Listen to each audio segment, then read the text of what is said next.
Marta, com estàs? Hola Xavier, bé, i tu? Molt bé també. Res, doncs tenia moltes ganes de xerrar amb tu, que ets l'ambaixadora del PEN del 2024 i suposo que xerrarem de diversos aspectes de l'àmbit de les lletres, sobretot de traducció, però també d'altres coses. Del que vulguis. Clar, jo havia pensat presentar-te, però generalment, no?, que és el que es fa en aquesta mena d'entrevistes, presentar la persona entrevistada, no? Però sempre tinc la sensació que s'acaba caient una mica molts cops en un enfilall de dades biogràfiques i bibliogràfiques, no? Una mica impersonal, potser excessivament freda, massa factual. I és per això que avui m'agradaria potser fer-ho al revés, no? M'agradaria que siguis tu, Marta, qui et presentis, no? Per qui ens estigui escoltant i potser no et coneix, perquè em sembla que és la millor manera de presentar algú, no? Donar-li la paraula perquè ens expliqui qui és i saber què en destacaria, no? És a dir, què destacaries sobre qui ets. A mi d'entrada m'agrada més que em presentin que presentar-me jo, però ho faré. No, d'entrada diria que, home, que sóc una persona que ja des de petita m'agrada molt llegir i m'agrada escriure i les llengües, m'interessen molt les llengües. I a partir d'aquí, doncs, bueno, jo llegia, jo escrivia i en un moment donat vaig veure que hi havia un ofici que consistia en llegir i escriure. I vaig començar amb autors ja complicadets com Henry James, Conrad, Wolf, van ser els primers, Faulkner, i, i a partir d'aquí doncs, ja em vaig veure capaç de tot i que era molt jove i ara revisant els llibres també hi retocaria coses, evidentment, no? A part que era una altra època, han passat molts anys, i la llengua també canvia, tot canvia, nosaltres canviem, però diria això, no? I que soc traductora d'ofici, n'he fet un ofici, jo no, quan vaig començar no sabia que això seria la meva vida, m'agradava molt, però no ho sabia, i sí, no? Llavors, en la meva obra potser hi ha llibres dels quals estic més contenta que altres, bueno, ja en anem parlant, no, d'això. Tant, molt interessant. Sempre és interessant veure què destaca cadascú d'un mateix, no? Clar, Per el que donar una sí, mica... sí, no, que el Digues, que sí que digues. puc dir és que, clar, jo potser, jo, clar, de petita no havia dit mai, jo vull ser traductora, és una cosa que Mm, no es plantegen gaire, no, els nens, ja. i que a mi el que m'agradava era escriure, que jo potser hauria volgut escriure més, però que aquest ofici exigeix molt de temps, moltes hores, molta dedicació, i que el traduir m'ha fet perdre l'escriure, això sí. Sí que escric una mica poesia, bueno, jo escric per mi, Mm, però publicar, o sigui, diguéssim que jo escric el que escriuen els altres, sobretot. I el meu ha quedat una mica a segon terme, tot i que també tinc ganes de tenir més temps per dedicar-hi, I satisfà molt, també, perquè, és clar, en mm, general el que he traduït és bona literatura. mm. Traduir segons què, no, que no m'interessa i ho he fet, però si ho puc evitar, no em satisfà, no? Però el repte de posar veu a un bon escriptor i que sigui la seva veu, Mm. eh, això ho trobo molt, bueno, em satisfà molt tant el procés d'aconseguir aquesta veu com després és molt gratificant, no? Veure allò escrit, que ho has fet Mm. tu, però que és d'un altre, però que t'hi veus una mica, sempre hi ha l'empremta, no? del traductor, tot i que ha de brillar l'autor, evidentment, si no, no tindria cap gràcia, no? La Mhm. traducció. Clar, i al final tu ets l'autora d'aquell text, vull dir, Jo tu sóc ets qui autora de has la escrit aquell traducció, text sí. partint d'un model, no? Partint d'un Mhm. original, tu has confeccionat tot un text nou, després en Mhm. parlarem. Però és interessant el que deies, no? Que de vegades sí que sents nens petits, no? Jo vull ser escriptor, quan els agrada molt llegir, però Exacte. rarament sentim jo vull ser traductor, Sí, no? sí. Doncs per donar una mica de context, no, a la conversa, per emmarcar una mica, l'any passat el PEN Català va començar un projecte ideat per l'Alba Dalmau i el Toni Clapés que es diu La Càpsula del Temps i que acabarà l'any 2047 durant la celebració, no, del 125è aniversari del PEN. I durant aquest any, durant cada any, més ben dit, no, el PEN escollirà un autor o una autora i li encarregarà un text inèdit que es dipositarà a la Biblioteca de Catalunya en una càpsula de ceràmica que ha creat l'artista i poeta Pere Jaume i a la qual ningú tindrà accés fins al 2047, no? A més d'aquest encàrrec, l'autor o autora escollits esdevindran, doncs, durant aquell any portaveus literaris del PEN, no? Com una mena d'ambaixador o ambaixadora, amb la missió de donar a conèixer els valors que defensa el PEN, no? Llengua, literatura, drets humans, diàleg intercultural, llibertat d'expressió, etc. no? I al final l'objectiu del projecte, i això em sembla molt interessant, és establir aquest diàleg, no, entre present i futur des de la literatura, no? És a dir, reflexionar sobre els reptes de la nostra societat, les expectatives, els desitjos que projectem sobre el futur, etc. Clar, tu, Marta, és l'ambaixadora del 2024, has estat escollida, fet pel qual has participat, no? I participaràs en alguns actes al llarg d'aquest 2024, i a final d'any és quan, si no m'equivoco, dipositaràs el teu text en aquesta capsa en un acte a la Biblioteca de Catalunya, no? Clar, em sembla un exercici molt interessant i molt bonic, no? Perquè al final t'estàs dirigint al que serà, no des del que serà el passat, el 2024 Clar, serà el clar, passat, clar, quan es llegeixi clar. aquest Llavors, text, sí, cap a, sí, cap a una societat futura, no? És a dir, sí, una societat sí. que tampoc sabem gaire No com serà. sabem. Clar, com encares aquest repte, el fet d'escriure un text que no es llegirà fins al Clar, 2047, no? I què bueno, implica per tu ser sí. ambaixadora? D'entrada, quan m'ho van encarregar, una sorpresa infinita bueno, és un honor, evidentment, i un vertigen, no? Per això que dius, perquè, eh, clar, escrius un text que no llegirà ningú ara i que el llegiran al cap de 25 anys. Jo no sé si seré. Tu segurament sí. Jo potser sí, però si hi soc tampoc sé com estaré. Vull dir que... I molts dels que participem en això no hi serem o no hi seran. Llavors això ja fa un cert vertigen, no? Perquè, clar, quan escrivim sempre pensem que es llegirà i desitgem que es continuï llegint, no, el que escrivim, però no ho sabem segur tampoc. Això jo sé segur que es llegirà, que s'obrirà, que es llegiran tots, segurament es publicarà. I clar, jo miro que sigui això, no? Encara no...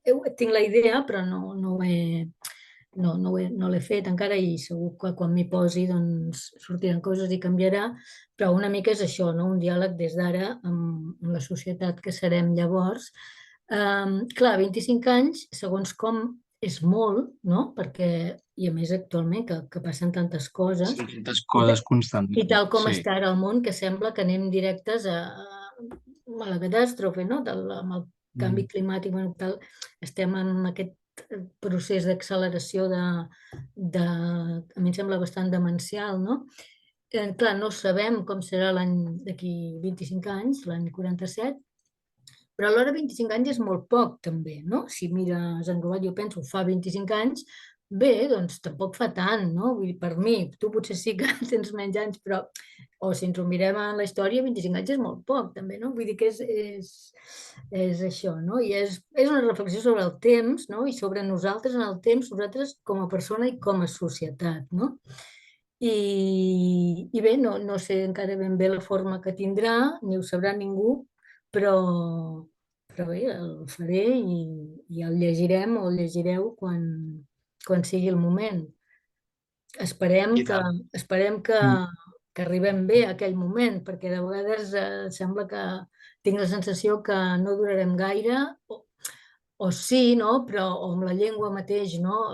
S'està degradant el català a una velocitat bastant preocupant, no sé. I sí, com a ambaixadora, clar, representa que una ambaixadora té una missió, no? I bé, faig el que...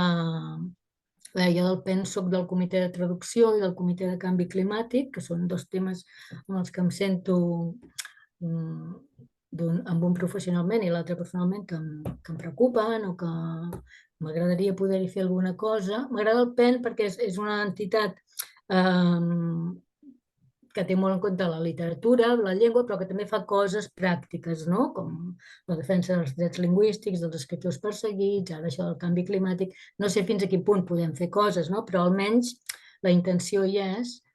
Clar, ara parlàvem una mica del futur, no? De projectar-nos cap al futur i aquest parlar des del que serà el passat, no? El 2024. Sí, I potser ara podem anar una mica cap al passat, més enrere, no? Perquè al final en parlaves abans, no? Les teves primeres traduccions, no? Clar, daten de la dècada dels 80, si no m'equivoco, Marta, Sí. i des de llavors ens has ofert traduccions de l'anglès, l'alemany i el castellà al català, de noms, ja n'has mencionat alguns, no? Henry James, però també el Peter Handke, la Flannery O'Connor, la Virginia Woolf, el Faulkner, Catherine Mansfield, Doris Lessing, Oran Pamuk, Margaret Atwood, Sylvia Plath, Martin Amis, grans noms, no? Clar, és una trajectòria francament impressionant i una feinada que els lectors doncs t'agraïm profundament.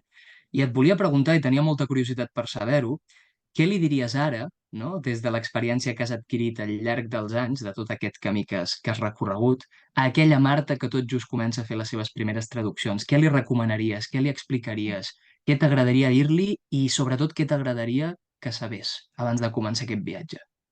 Doncs mira, jo fa poc hi he parlat amb aquesta Marta, perquè em van encarregar una editorial que al carrer va voler tornar a publicar el llibre Entre els actes, que jo havia traduït als anys 80, quan jo tenia 20 i tants anys, no en tenia 30 encara, i era quan començava, no? Llavors, clar, jo vaig dir, la vull revisar, aquesta traducció, perquè jo no ho sé, les traduccions tenen una vida, tenen una data de caducitat, no és com les obres, no? Que són sempre allà i sempre hi podem tornar.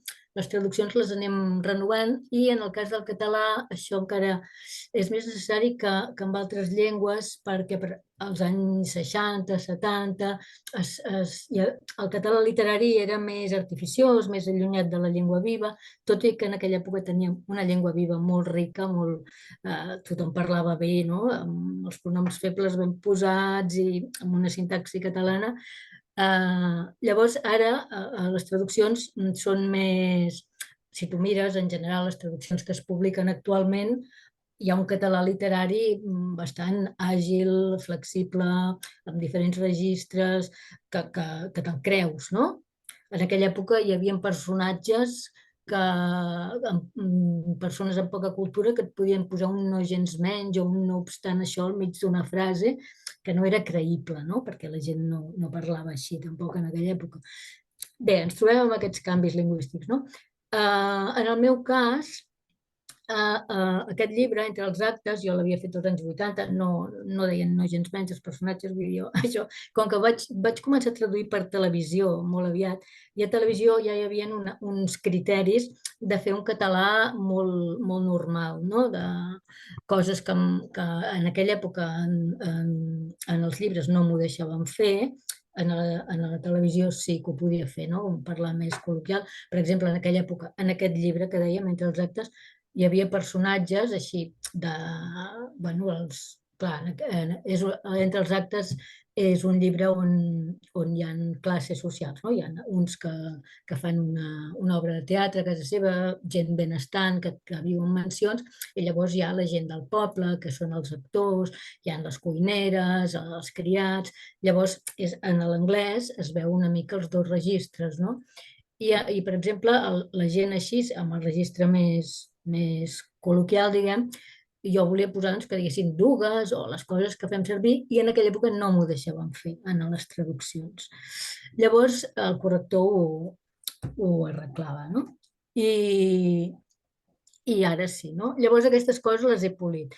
Però a més, a l'agafar aquest llibre m'he adonat que o sigui, ja quan llegim un llibre, no és el mateix llegir-lo a 20 anys que a 40 anys que a 60 anys. O sigui, el mateix llibre ens provoca reaccions diferents, fins i tot pot ser que en un moment t'agradi i l'altre no, però fins i tot, si sempre és un llibre que t'agrada, hi trobes, segurament quan et fas gran, hi trobes més coses o hi ha coses que les vas considerar molt importants quan eres jove i després no els hi veus tant, no?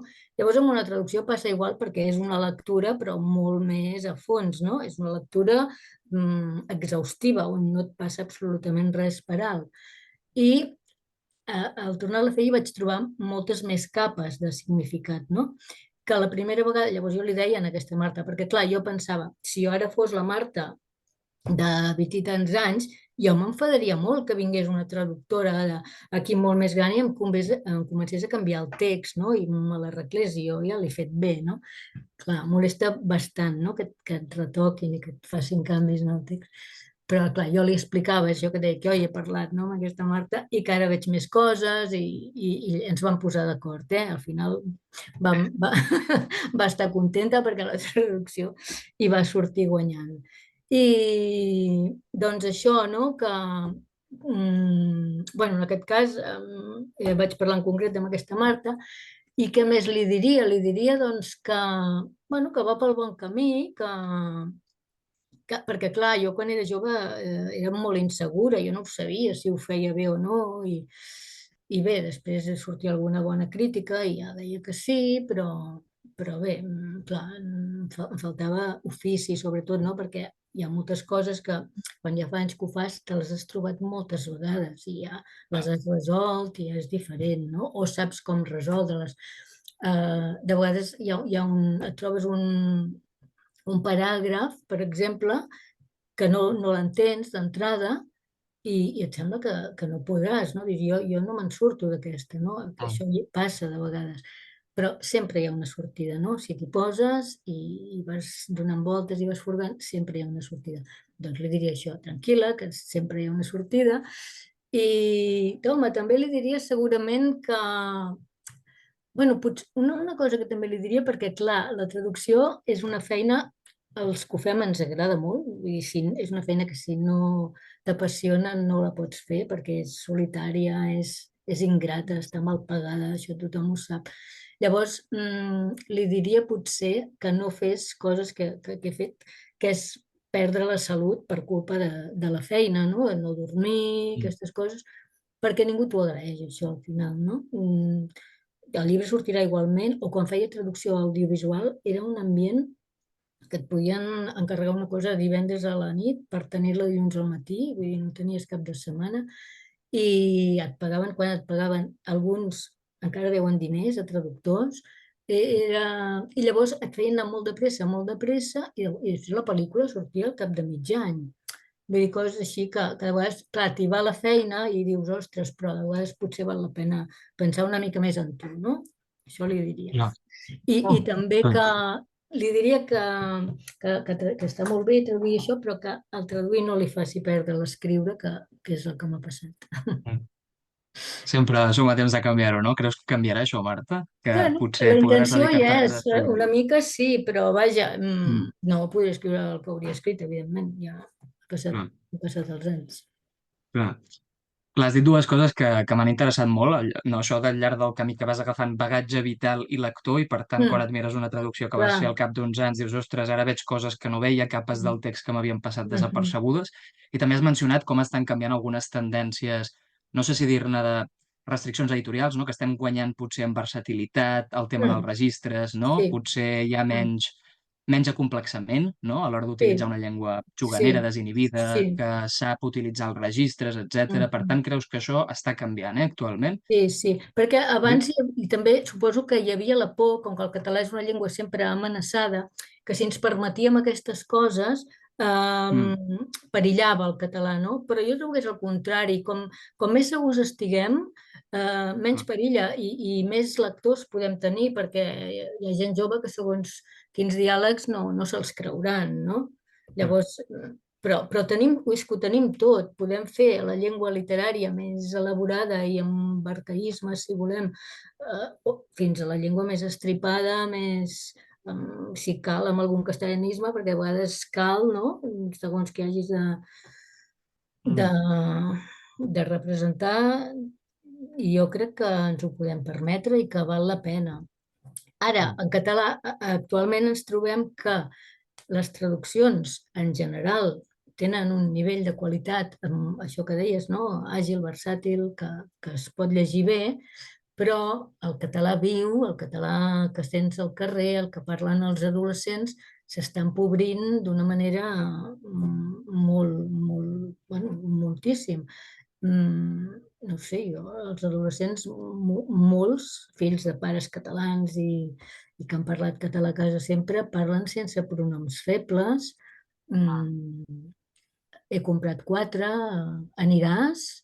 Sí, jo aniré avui. Vull dir, Vols més? Sí, coses així, vols exacte. més? Bé, i no només això, sinó la cadència no és com la del castellà, a part dels anglicismes. Vull dir que la llengua viva s'està empobrint Mm, i, i és una llàstima, no? Perquè, però bé, no clar. sé.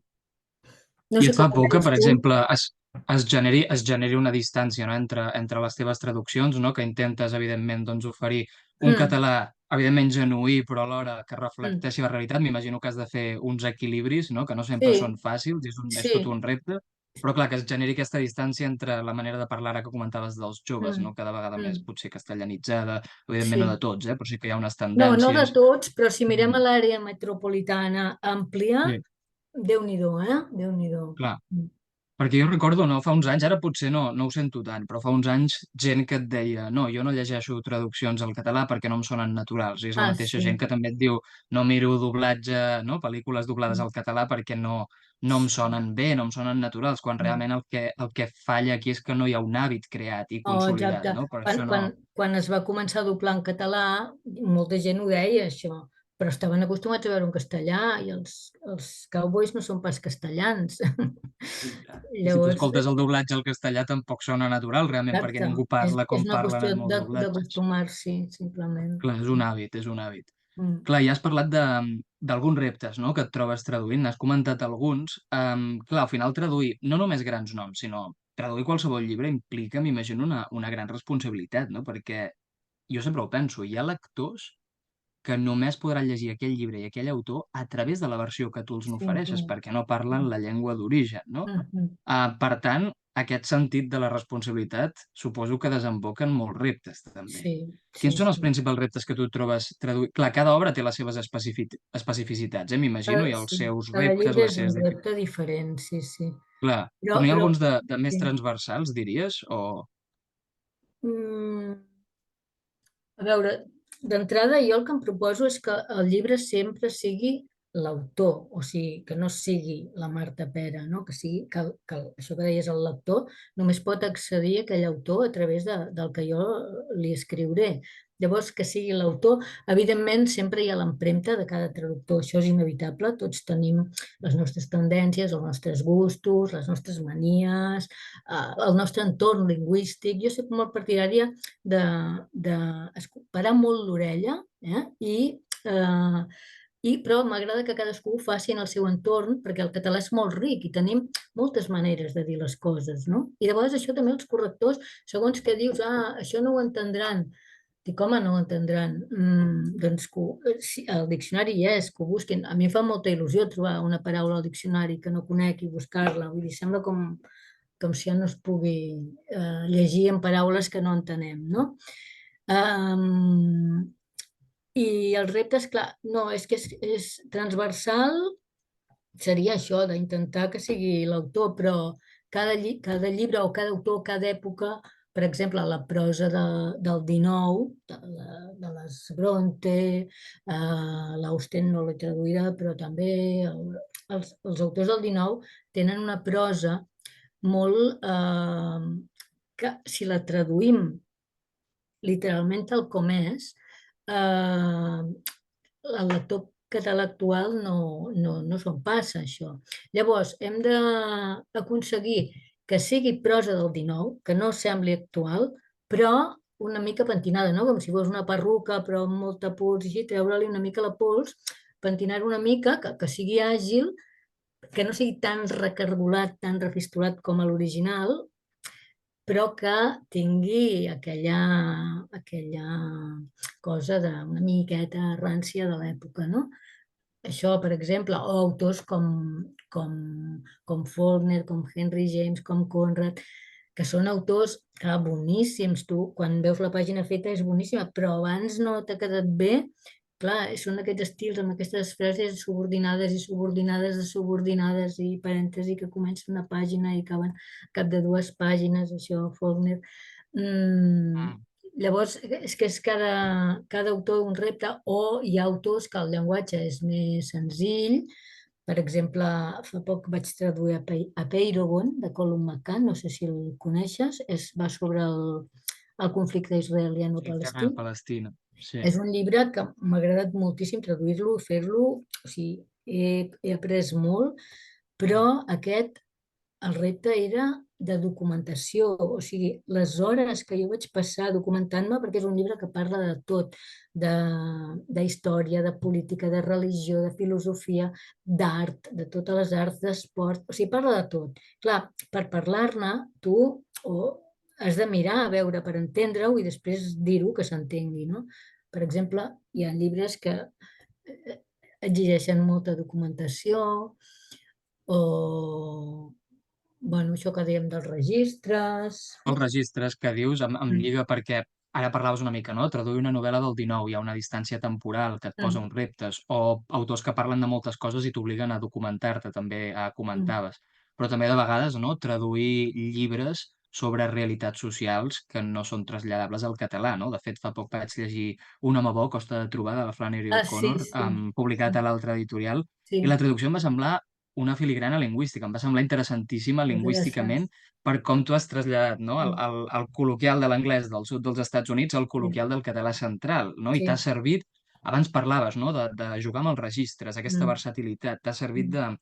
de gran diversitat de recursos de tota mena per crear uns diàlegs molt convincents, molt versemblants, que realment tu els estàs veient. Dius, és que estic llegint en català, però jo estic veient aquella realitat social, Doncs no? I moltes gràcies per dir-m'ho, perquè, bueno, estic contenta. Sí, no és fàcil, m'imagino, no? Perquè al final també bueno, hi ha un domini de la llengua d'arribada, un domini del català clar, hi ha de ser, a saber veure, que el català té tots aquests evidentment, recursos, tot aquest camp per córrer. evidentment, jo crec que si tu vols traduir en una llengua, aquella llengua l'has d'haver mamada. Llavors tindràs molts recursos, no? Si és una llengua que has après ja més de gran, sempre et faltarà, això ho deia Nabokov també, no? Et faltarà un pòsit, no? Que hi és allà. Això de realitats diferents. Mira, el Joaquim Mallafrè, el traductor d'Ulisses, deia que ell quan traduïa Ulisses, de vegades una frase que li sortia en el llibre li feia recordar una frase que ell sabia però que no recordava, no? I a través d'una realitat totalment diferent, amb ell li sortia allò seu, de la seva terra, del seu entorn, no? I això, per exemple, a mi, amb l'O'Connor em passava, o amb, per exemple, el Ken Haruf, que és, no sé si has llegit, té la trilogia, la trilogia de Holt, que hi ha la cançó de la plana, el capvespre, benedicció, i després el vincle més fort. Són llibres que passen a Colorado, amb un entorn completament diferent del Maresme, que és el meu entorn, no, diguem, amb aquell clima, no? Que l'estiu és tòrrid, que l'hivern és glacial, aquelles extensions planes que no s'acaben mai, no? L'horitzó, aquelles carreteres que no s'acaben mai. Al contrari que aquí, al Maresme, tenim mar, muntanya i entremig tot és estret, no? És una realitat completament diferent. Però els pagesos d'allà, quan parlen, jo són uns llibres que m'hi sento molt bé, perquè jo sentint-los parlar en anglès, em trasllado a la meva infantesa, als meus avis, que eren pagesos de Mataró. Llavors, puc fer servir moltes coses de la llengua que feien servir els meus avis, no? Per exemple, un dia sortia una paraula que era un cabàs, que era per la llenya, però també per posar-hi una criatura acabada de néixer. I jo, que si cabàs, cistell, no sé, anar buscant i al final dic, ostres, la senalla, que deia el meu avi, no? Una senalla que era per la llenya i que també la gent ho feia servir per la criatura, no? La senalla del nen, en castellà en diuen la canasta.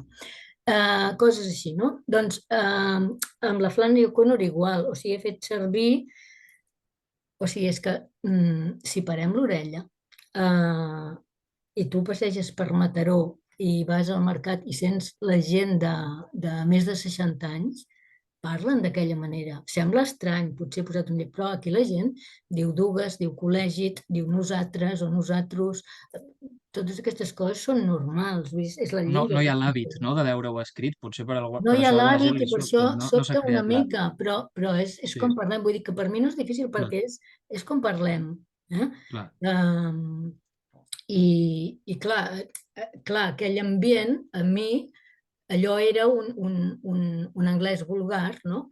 Doncs traslladat aquí, per mi, és aquest català, que és català, que no té cap influència del castellà ni l'anglès ni de cap altra llengua, és català, però deteriorat per l'ús, no? Des de... Bé, és com ha anat evolucionant el català amb aquesta llengua que és del català central. Si anem al català oriental seria un altre, però és clar, jo faig servir el del meu entorn, que és d'acord amb la llengua estàndard que jo faig servir també.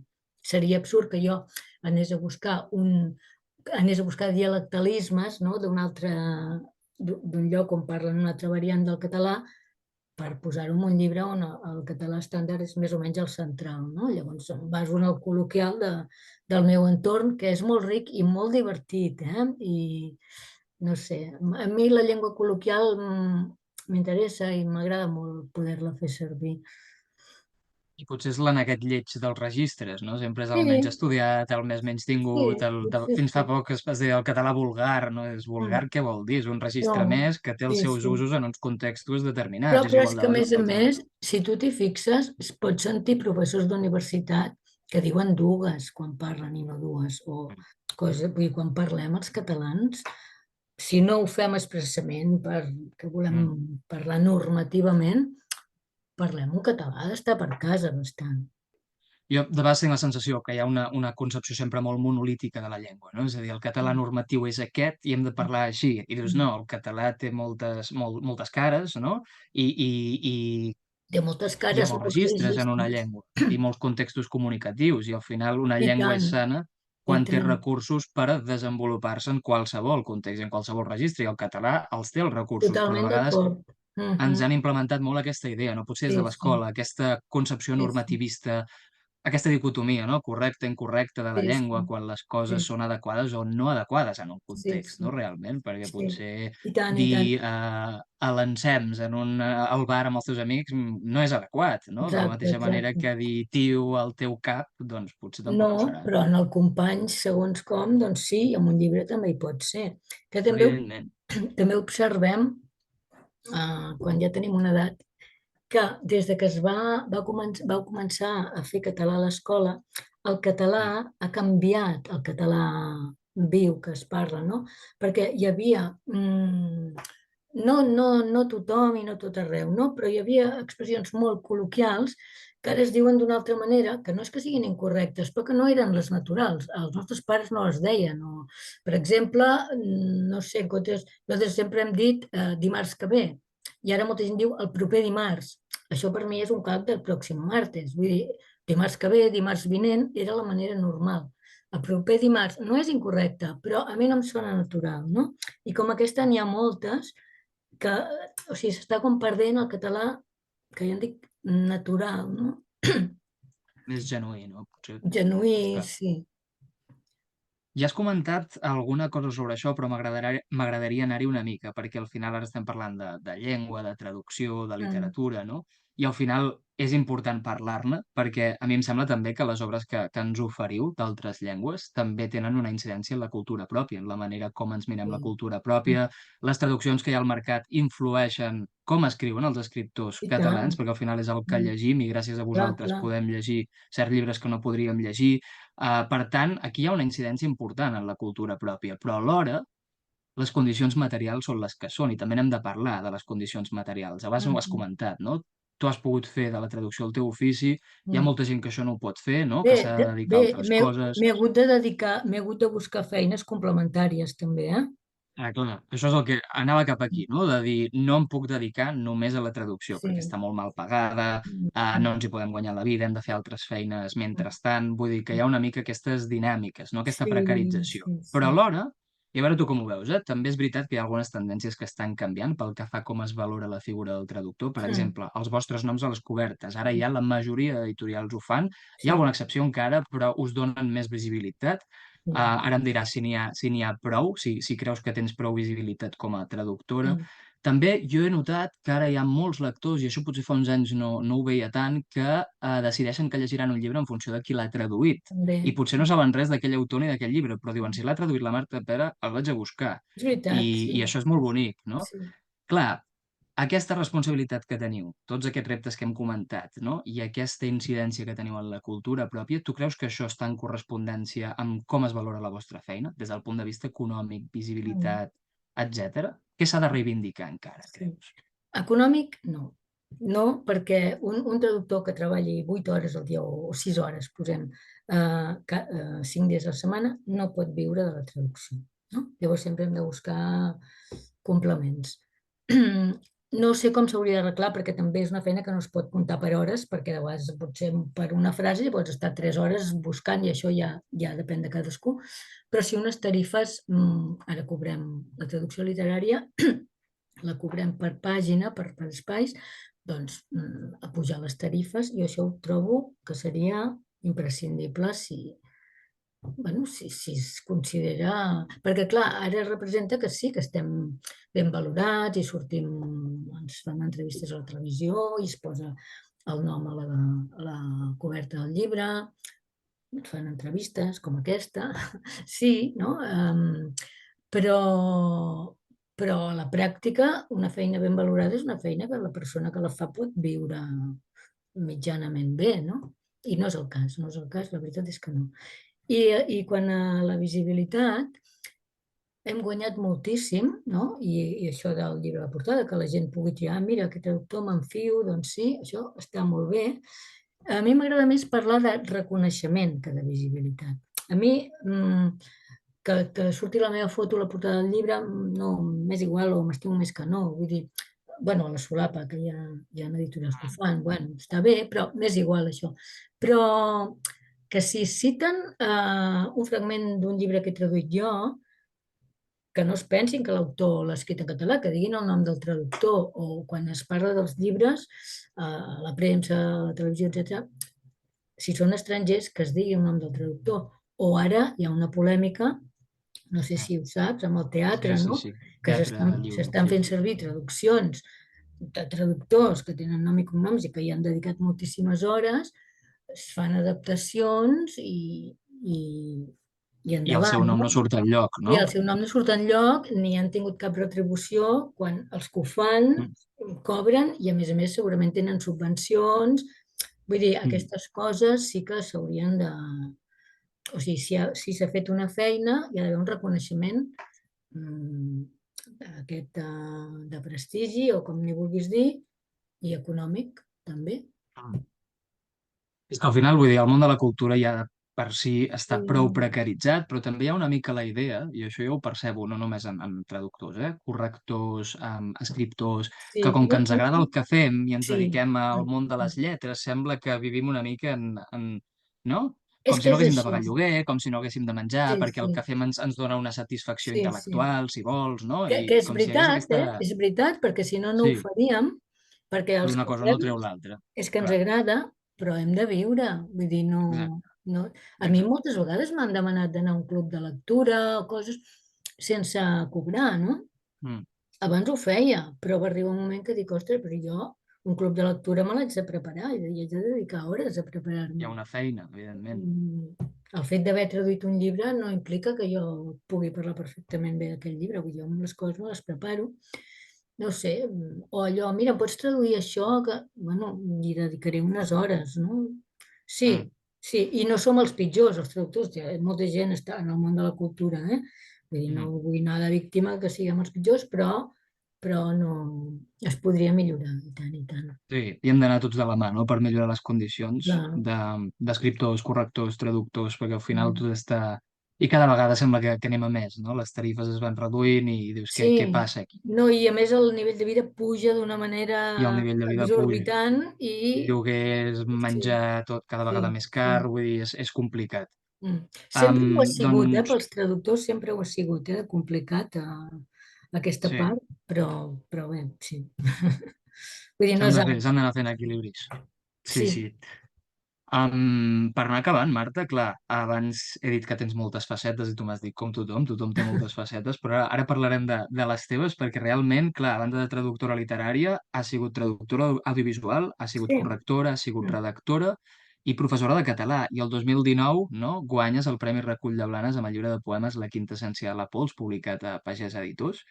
Clar, i et volia demanar al final t'estàs mirant la llengua, la teva pròpia llengua, des de molts angles diferents. Quan fas de professora de català te la mires des d'una banda, quan fas d'escriptora o quan escrius un poema te la mires d'una altra, quan tradueixes te la mires d'una altra, quan fas de correctora te la mires d'una altra, no? I et volia demanar si el fet d'haver tingut totes aquestes facetes t'ha ajudat a mirar-te la teva pròpia llengua des d'angles molt diferents i fins a quin punt tots aquests àmbits s'han retroalimentat en benefici mutu. Sí, tot es retroalimenta. Um, però sí, sí.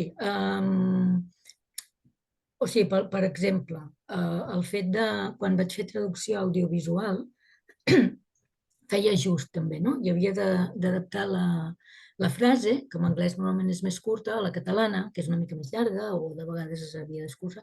I, per exemple, aquest exercici d'escurçar i allargar la frase, fent que digui el mateix, que no hi hagi coses que no es diuen, o que coincideixi amb el moviment dels llavis, tant com es pugui, és un exercici que em va anar molt bé després a l'hora de traduir literatura i poesia, perquè, clar, en poesia t'interessa molt saber ser sintètica, no?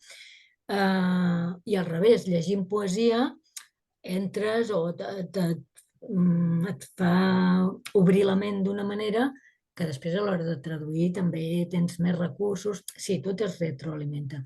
Crec que és més aviat que no perquè jo faci totes aquestes coses, després tradueixi d'una manera, sinó que ja és com una tendència, no? A la llengua i a totes les seves facetes que, que és primer aquesta tendència i que després per això he anat fent aquestes coses diferents, no? Però evidentment que sí, que sí, que unes influeixen sobre les altres i que, per exemple, traduir és una manera molt, molt interessant i molt eficaç d'aprendre a escriure o llegir un poema. Normalment la poesia és més difícil d'entendre, no? Una manera d'entendre'l, si tu el vols entendre, si saps una mica la llengua d'origen, és intentar traduir-lo, perquè has d'anar a fons i trobaràs coses que no t'ho pensaves. I també, bueno, tot. mm, Sí, és una... També quan tradueixes... Clar, quan tradueixes prosa, eh, jo la prosa hi entro una mica també, perquè moltes vegades he traduït autors que tenen una prosa molt saturada de poesia, no? Com Virginia Woolf, per exemple.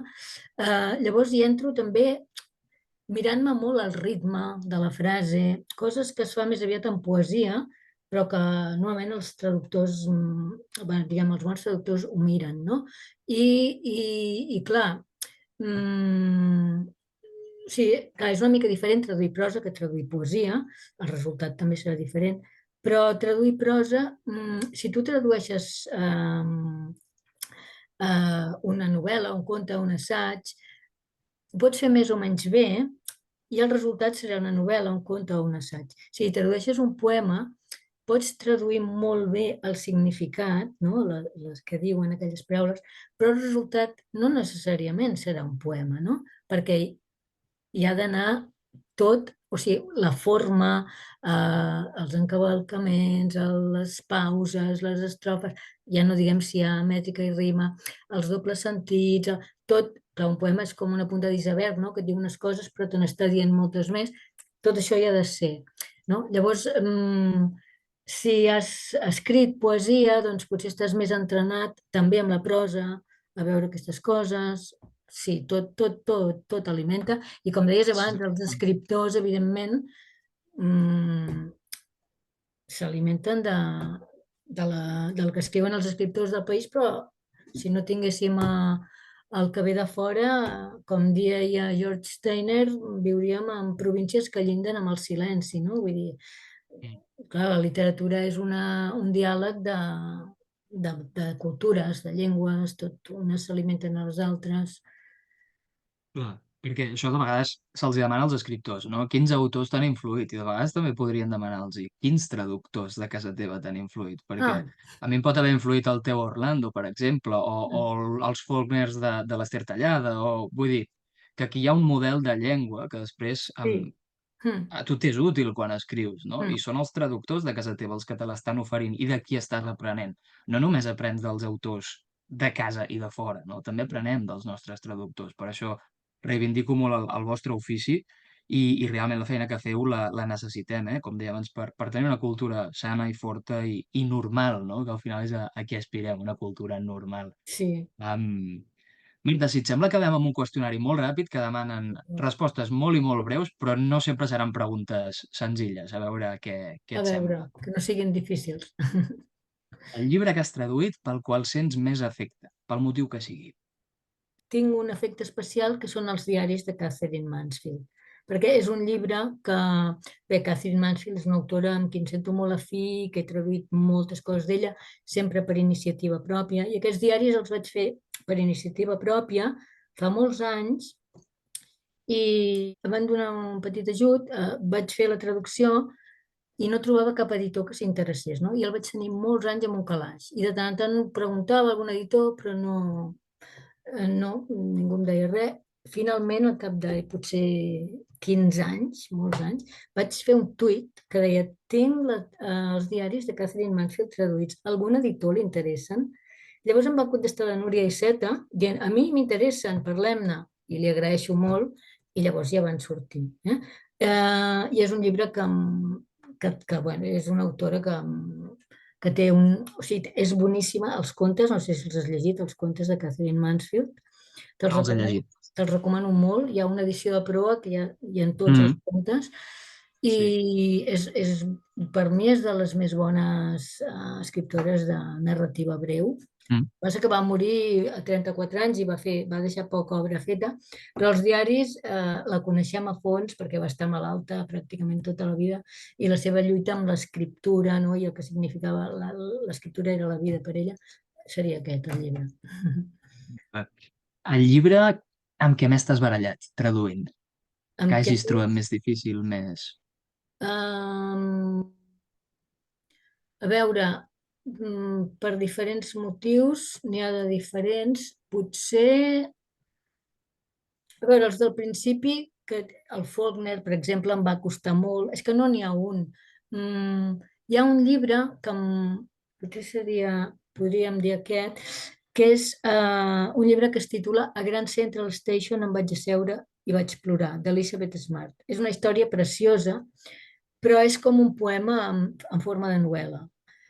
I no s'entén res, bueno, no sé. Jo el llegia, a més jo estava en una època molt...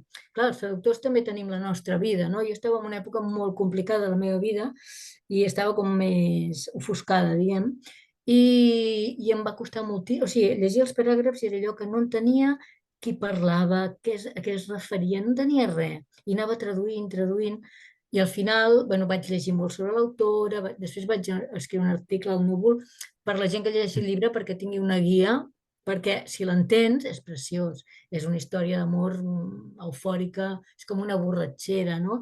Però a més està ple de citacions de la Bíblia, és com té un to bíblic, i potser aquest seria dels que m'hi vaig barallar més. Sí. Un autor o autora que admires. Virginia Woolf. Per Claríssim, tot el que és capaç de fer, i si estan bueno, amb les novel·les, els contes i els diaris m'interessen moltíssim. A mi m'agraden molt els diaris d'escriptores, i sí, Mm. Virginia Woolf seria... Virginia Woolf. I per tot el que va innovar, no? A la seva època va fer coses que eren impensables, o el tema d'Orlando, per exemple. Sí, en aquell moment, no? Mm. Un traductor o una traductora que t'inspira. Que m'inspira. A veure, no et diré un nom perquè, clar, som col·legues i dir-te un i prou és delicat. Vull dir, n'hi ha uns Mm. quants de la meva generació i de joves, que m'agraden molt, Sí, i, sí. i de la generació més gran que jo també, que m'han servit. N'hi ha uns quants, Però et diré, mira, a mi m'inspiren molts diccionaris, no? Jo els remeno molt, els diccionaris, i cada vegada més hauria de ser al contrari, no? Perquè ja sé què volen dir les coses, no? Amb tants anys, però cada vegada busco més matisos i m'inspiren molt, i moltes vegades vaig al diccionari, per exemple, al diccionari de sinònims de l'Albert Janer, a buscar un sinònim, i potser no en faré servir cap dels 10 que diu ell, però me n'inspiren un altre, no? Llavors hi trobo molta inspiració. Llavors hi ha un traductor, que és en Xavier Pàmies, que està fent un diccionari, uns glossaris, a partir de les traduccions que ell fa, i que els tenim, els ha posat a disposició de tothom per internet, i el trobo molt inspirador. I recorro molt. Moltes vegades la solució que ell dona no em serveix perquè tinc un altre context o perquè no... Però normalment diu alternativa al diccionari, et dona una altra idea i m'inspira, o sigui, el trobo molt inspirador. Ja que m'has preguntat inspirador, doncs diguem aquest diccionari d'en Xavier Pàmies. Molt bé. I per últim, crec que ja ho has comentat una mica, a veure si hi insisteixes o dius alguna altra cosa. La primera cosa que canviaries immediatament en l'àmbit de la traducció. Qüestions econòmiques, terminis, reconeixement. Abans has parlat de les tarifes. Et mantindries en les tarifes? S'han de Sí, pujar les tarifes? sí, Sí? el que faria són les tarifes. Els terminis, està bé que tinguis temps perquè Mm. si no és molt angoixant, però també hem de pensar que no ens hi podem eternitzar amb una traducció perquè ja que està els preus que hi ha, si ens dura molt, va en detriment nostre. Llavors intentem anar una mica per feina, però sí que està bé, perquè una cosa que sí que trobo que estaria bé és que quan un autor ha traduït un traductor ha traduït un autor i ho ha fet bé, un editorial que el vol tornar a traduir el mateix autor, que li demanin al mateix traductor, no? Que no es fa sempre això. Jo trobo que això estaria bé tenir-ho en compte. Si a tu, un autor, ja el coneixes i t'hi sents bé, poder-lo continuar traduint tu. És delicat perquè els autors no són de ningú i si algú té moltes ganes de traduir aquell autor també té tot el dret, eh? Vull dir, però si és una editorial la que ho proposa, això trobo que estaria bé tenir-ho en compte i, i sobretot les tarifes, sí, sí. No, i els terminis també en el sentit que, clar, per exemple, jo m'he trobat que m'han demanat autors que jo ja havia traduït, però que he hagut de dir que no perquè no podia, perquè me'l demanaven en molt poc temps. Però sí, perquè clar, hi ha aquesta cosa del negoci i això, i llavors ja busquen un altre, i si corre molta pressa agafen dos traductors. Vull dir, això és una pràctica que jo estic totalment en contra, no? De dos traductors per un llibre. Però això, que ens ho diguin sí amb temps, per si hi ha dins encàrrecs, doncs poder-ho anar fent tot. Sí. Molt bé, Marta, doncs si et sembla ho deixarem aquí. Ha sigut un Sí, autèntic plaer per mi escoltar-te també. I i conèixer-te, res, bueno, ja... i A veure conèixer-nos, si coincidim algun dia. Segur que sí. Doncs res, molta sort amb els esdeveniments que et quedin sobre com a ambaixadora del PEN i moltes Procuraré ganes de fer-ho llegir. bé. Sí, segur que sí. Bé, això que et deia, no? Moltes ganes de llegir el que has escrit el 2024 al cap d'uns anys. Encara Ah, ens haurem sí, d'esperar una sí, mica, sí, sí. però ens esperarem, cap problema. Doncs D'acord. moltes gràcies, Marta. A Que tu vagi molt moltes bé. gràcies. Vinga, adeu. Adéu.